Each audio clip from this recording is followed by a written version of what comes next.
My name is Leo, and I am 26 years old. Today is a big day. It's the day of my first job interview. I've been preparing for this moment for weeks. As I hold my resume in my hands, I can't help but feel a mix of excitement and nervousness. My thoughts are racing. Will they like me? Am I ready for this? I take a deep breath and remind myself that I've worked hard for this opportunity.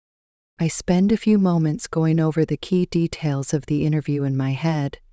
The company specializes in digital marketing, and the role aligns perfectly with my skills and goals. I've researched the company's values, recent achievements, and the responsibilities of the position. I feel prepared, but there's still a flutter of nervous energy inside me. Standing in front of the mirror, I adjust my tie and make sure my blazer looks sharp. My appearance matters. I want to make a strong first impression. I pack my bag, double-checking that I have everything: my resume, a pen, and a notebook. I glance at my watch. It's time to leave. With one final look in the mirror, I tell myself, "You got this, Leo." I grab my bag and head out the door. The walk to the bus stop is short, but my mind is filled with anticipation. The streets are busy with people heading to work, their faces focused and determined.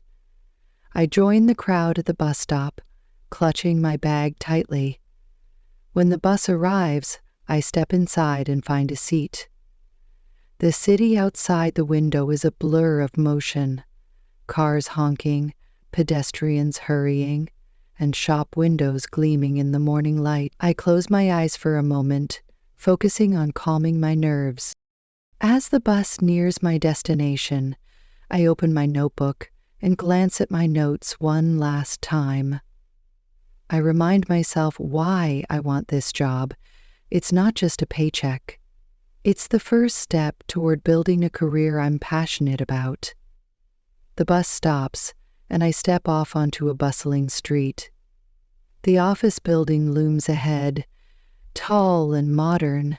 Its glass facade reflects the sunlight, giving it an air of professionalism and possibility. I walk toward the building, feeling the weight of the moment. My heart beats faster with each step. I reach the entrance, push through the revolving doors, and step into the sleek, polished lobby. The day has officially begun. As I step into the sleek, polished lobby, a receptionist greets me with a warm smile. "Good morning," she says. "How can I help you?" "I'm here for a 10 a.m. interview with Mr. Grant," I reply, trying to sound confident. "Of course," she says, checking her computer. "Please have a seat. I'll let him know you've arrived." I sit down in the waiting area, my resume folder balanced on my lap. The lobby is a mix of quiet professionalism and soft murmurs of activity. Employees pass by briskly, their footsteps echoing lightly on the marble floor. I glance at the clock on the wall. It's 9:55 a.m. Time seems to slow as I wait. My palms feel a little clammy, so I wipe them on my trousers discreetly. At exactly 10 a.m., a tall man in a crisp suit walks into the lobby. "Leo?" he asks, his voice steady and professional. "Yes, that's me," I reply, standing up quickly and extending my hand. "Hi, I'm Mr. Grant. Nice to meet you," he says, shaking my hand firmly. "Follow me, please." We walk through a corridor lined with glass offices. Inside, I see employees working diligently, some typing on computers, others talking on phones. The energy of the place feels motivating. Mr. Grant opens the door to a small meeting room and gestures for me to enter. The room is bright, with a round table, 2 chairs, and a notepad on the desk. A glass wall offers a view of the bustling office outside. "Please have a seat," Mr. Grant says, taking a chair across from me. He smiles briefly, then dives into the interview. So, Leo, tell me about yourself, he begins. Take a deep breath and start.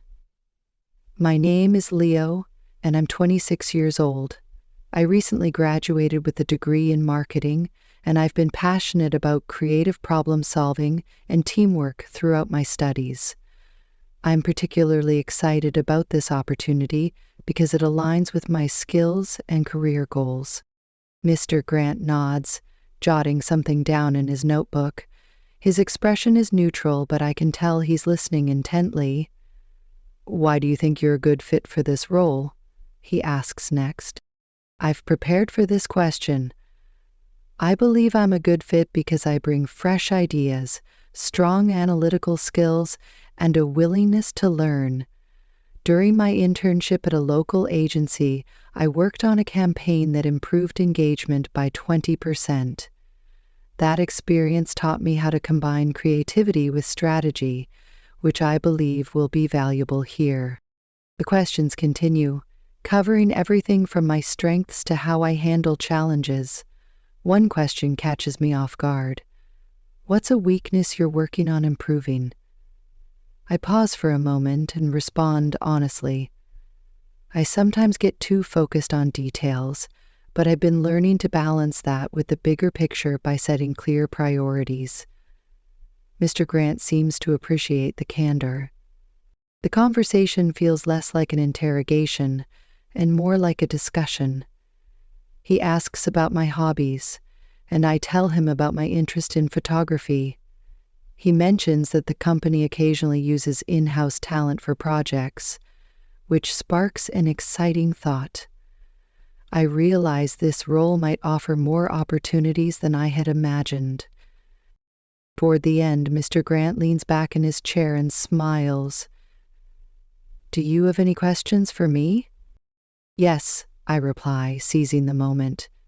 Could you tell me more about the team I'd be working with and the kind of projects I'd be involved in during the first few months? His eyes light up, and he explains in detail. The team is small but collaborative, focusing on innovative digital marketing strategies. He even hints at a new project launching soon that sounds incredibly exciting. Finally, he stands up, signaling the end of the interview. Thank you for coming in, Leo. You've done well. We'll be in touch soon. Thank you for the opportunity, I say, shaking his hand again. I leave the room, feeling a mixture of relief and hope. As I walk through the lobby toward the exit, I can't help but smile. The interview went better than I expected. I know I gave it my best, and no matter the outcome, I'm proud of myself for stepping out of my comfort zone. As I step out of the office building, the warm sunlight washes over me, and I feel a sense of accomplishment. The interview is over, and though I'm still processing everything, a small smile forms on my face. The building, with its reflective glass and tall stature, looks less intimidating now. I did it, I think to myself, feeling a mix of pride and relief. I walk to the bus stop, replaying the events of the interview in my mind. I think about how I answered Mr. Grant's questions, the moments when I felt confident, and the instances where I stumbled slightly, but recovered. Overall, I'm proud of how I handled myself. It wasn't perfect, but it was real, and I gave it my best. The bus arrives and I find a seat by the window. The city moves around me in a blur of motion, but my mind is focused on what this day means. This was my first job interview, a milestone that marks the beginning of my professional journey. I know the outcome is out of my hands now, but I've already gained something valuable. Confidence. I lean back in my seat, feeling the weight of the day slowly lifting. No matter what happens next, I'm proud of myself for taking this step. As the bus moves toward home, I look forward to the possibilities ahead, knowing this is just the beginning.